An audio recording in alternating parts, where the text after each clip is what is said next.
Resident Evil. Yo, Revelations was well, it's kind of quirky, so let's talk about, it needs to be divided in two parts. So let's first talk about the story. The story is like Jill's on a ship to do some shit with a fat guy. Yo, I don't care. It's BSAA Jill, and there's a lot of BSAA politics and stuff, and I think the baddie is some bearded guy who is also in BSA, and he's like turns, evil or some shit. It's bad. There's several sets of playable characters. You get Chris and some girl who has half her ass taken out of a bathing suit, and then there was some thing where you're like some like computer science guys. They're trying to do this little comedy bit between them. It doesn't really work out, but the story's okay. It's about 5 or 6 hours or whatever. Or maybe it's it's pretty short. If you're just playing this on 3DS, this is a big deal. But most of us played it back when it was re-released on PS3 and Xbox 360. They HD remastered the 3DS game or whatever. Put some little higher res models in it. Of course, when you do that, we had already played through Resident Evil 5, and I can't remember if this was after 6 or not. But anyway, you've got Resident Evil 5 and 6 where you can play the whole game in a co-op story with another person, and it's awesome. Can't do that in Revelations, and your story campaign is only one player.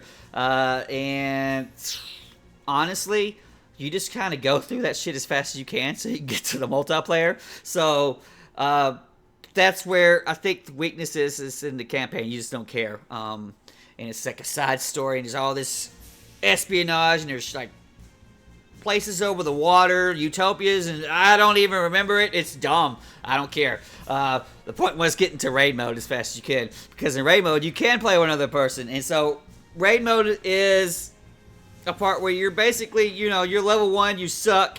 As you go through and you kill more stuff, you get loot, and then you fight higher level monsters, and then they drop better loot and they're tougher, so you need better loot to kill them. It's like this Diablo or Destiny type thing that goes through these little small areas. They're fairly small anyway compared to the main campaign areas, and you'll just usually takes about 10 minutes or whatever to run through these levels. There's a whole lot of levels, and there's a whole lot of grinding to get them, and I would say the vast majority of your playtime is going to be spent in raid mode, and it's pretty damn fun, especially with another person. You got to worry about your ammo types, using the right gun that does the most damage for the right character. There's a lot of little bosses. They'll keep throwing the bosses in various forms, or even the regular enemies. They might be big versions of the enemies that are slow, they take lots of hits. It might be little bitty versions of the enemies, including boss enemies. They might kill you in one hit. They're running around, little midgets trying to fuck you up. It's pretty difficult, and I would say going through the raid mode all the way and beating the end-game raid level, the ghost ship, which is pretty much the entire story campaign, minus the little side ice areas. It's a big, huge, castle. I would consider like a big castle, You're going through, got to go fight Dracula then. It's not Dracula, but in my mind, it's the same thing as Castle HD. You run through it, you try to get the best treasures you can. You go and freaking try to take Dracula's footwear or his magnum gun, whatever the hell it is. And then, you get with your other player, and then hopefully y'all got some good shit. Now, who knows? And then you do it again. Its loot is kind of weak, but I think the different characters that you could be, like Chris would be better at shotguns and Jill would be better at pistols. There's like a percentage bonus. That's really great, and it kind of, if you get a really good pistol, whatever, maybe you want to be Chris. I mean, a shotgun, maybe you want to be Chris. And there's a lot of fun there. Usually, you're going to need somebody else to help make this, because the grind is so bad, dude. It's way overdrawn for what you get as far as gear and stuff. And I'd say that last 10 levels or whatever it is takes forever. And a lot of what I did was just, there was a quick way to run I forgot the difficulty name, but it was like the hardest difficulty type you could do, but you would do in the first area, and I would just do that in a minute and 15 seconds or some shit like that. You just speed through it, try to get the little bit of experience that you get for each level, and just add that up. It was grindy as fuck, and I think that's a big weakness for this game. It's raid mode, but it's still really fun, man. It's fun as hell to play. Now, whether this is, it's not even in league with something like Destiny or The Division or whatever it is, but it's in that same, you know, core motif. But with Resident Evil characters. And so if you're a Resident Evil fan, yeah, you probably already have played through this shit. It's really fun. I wouldn't want to do it again because it takes too damn long. And another problem with this game is just essentially the core of what it is. It's just a 3DS game that's been scaled up a little bit to work on more modern systems. And so it's dated.